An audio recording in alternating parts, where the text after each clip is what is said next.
The first time I saw Damien Russo, he was standing beneath a chandelier worth more than my yearly rent, watching the room like it belonged to him. I was balancing a silver tray of champagne flutes, trying to survive another 12-hour shift, when a senator's wife snapped her fingers at me like I was furniture. Then Damien stepped between us, calm as midnight, his dark suit perfect, his expression unreadable. She asked for sparkling water. I said before my brain could stop my mouth. A few people gasped. He looked at me for 3 long seconds, smiled once, and said, "Careful, Claire. You already belong to me." The ballroom kept moving, but the air around me changed. People who had been laughing a second ago suddenly found somewhere else to look. My hands tightened around the tray until the cold metal bit into my palms. I should have walked away. Instead, I stood there in my black heels and borrowed confidence, staring at a man who looked perfectly comfortable ruining my life with a smile. Then my phone buzzed in my apron pocket. One message. Unknown number. Check on your brother. My blood went cold. I had left Ethan at our apartment in Queens an hour earlier. When I looked up again, Damien was already turning toward the exit, like he knew I would follow. The service door closed behind him with a soft click that somehow sounded louder than the orchestra. I followed before I could think better of it, my pulse stumbling in my throat, my apron still on, my tray abandoned on a marble table worth more than my car. Damien stood at the end of the hallway beside a floor-to-ceiling window, Manhattan glittering behind him like a threat dressed as a view. "What did you do?" I asked. He glanced at me, calm and impossible to read. "Nothing to your brother," he said. "Yet." My stomach dropped. "Then why message me?" His eyes held mine. "Because you were the only person in that room brave enough to come." He took one step closer, and the hallway seemed to shrink around me. "Your brother owes money to men who do not forgive mistakes," Damien said, his voice low enough that I had to lean into every word. Tonight, someone planned to collect. I hated how steady he looked saying it, like chaos was just another appointment on his calendar. "And you think I am supposed to trust you?" I asked. A faint smile touched his mouth, gone almost instantly. "No," he said.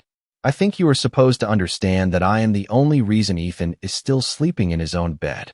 Then he held out his hand like a contract. I did not take his hand. I looked at it, at the expensive watch at his wrist, at the quiet certainty in the way he offered it, like no one in his world had ever told him no twice. "You do not get to scare me and call it protection," I said. My voice shook, but I did not step back. For the first time, something unreadable flickered in his eyes. Respect, maybe.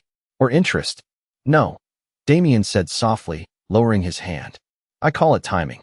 Then he reached into his jacket, placed Ethan's driver's license on the windowsill beside me, and added, "I prefer when brave women choose me willingly."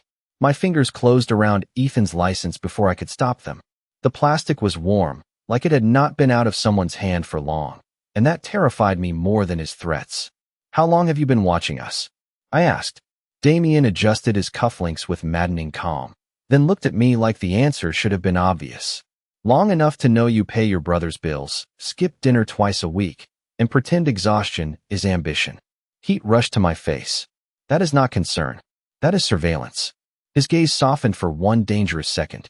"Call it whatever helps you sleep, Claire. You are still coming with me." The words landed between us like a lock clicking into place. I should have refused. I should have thrown Ethan's license at his polished shoes and walked straight back into the ballroom. Instead, I thought about my brother asleep in our tiny Queens apartment, about overdue bills taped to our refrigerator, about how men like Damien did not make empty promises. The hallway suddenly felt too quiet, too expensive, too far from the life I understood. "If I go with you, Ethan stays out of this," I said. Damien held my gaze without blinking. "He was never the one I came for," he said. And somehow, that was worse. I followed Damien through a private elevator lined with mirrored steel. And silence, so thick I could hear my own breathing. No one spoke to him on the way down. They only nodded and stepped aside, like the building itself knew who owned the night. Outside, a Blacktown car waited at the curb, engine humming beneath the glow of Fifth Avenue. I stopped before the open door and looked up at him. "This is not surrender," I said. The corner of his mouth lifted, slow and certain. "No," Damien replied, holding my gaze as the city lights flashed across his face. "It is the moment your life finally stops belonging to everyone else." The car smelled like leather, cedar, and the kind of money that never had to announce itself. I sat rigid in the back seat while Manhattan blurred past the tinted windows, all gold light and midnight glass, and Damien sat beside me like stillness had chosen a human shape. He did not touch me. He did not need to. His presence filled every inch of air between us.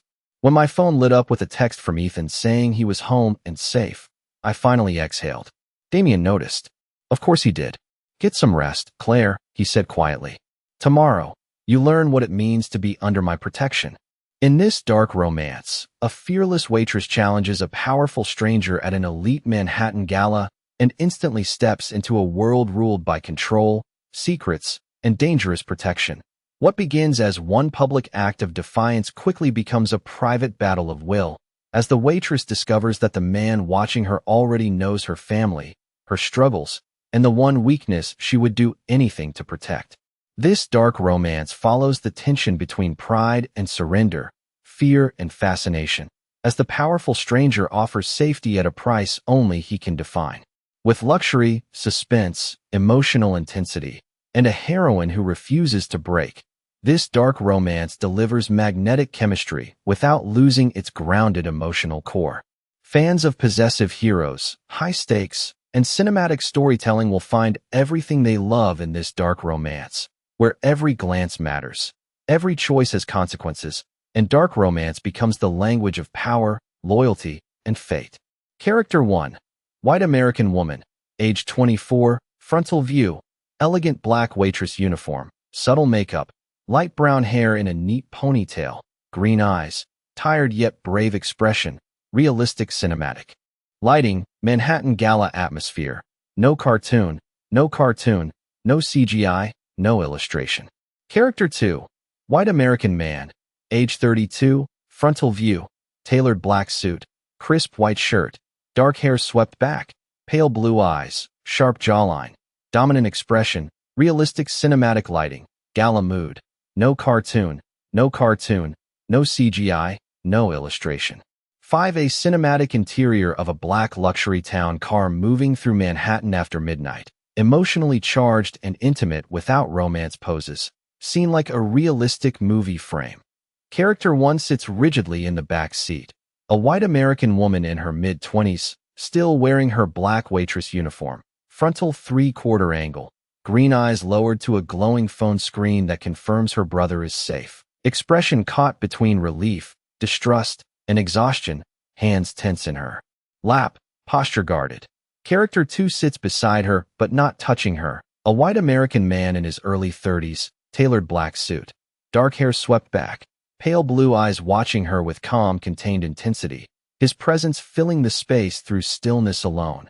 City lights streak softly across tinted windows, reflections slide over their faces, the leather interior feels expensive and quiet. Fifth Avenue visible outside in blurred gold and white motion. No physical contact, no explicit threat, no sensual framing, just proximity, power imbalance, and emotional suspense. Emphasize realistic American luxury car details, cinematic low light, expressive faces, controlled body language, grounded storytelling, no fantasy elements, no illustration, no CGI, no poster text, no cartoon, realistic dark romantic suspense atmosphere. 1, 2.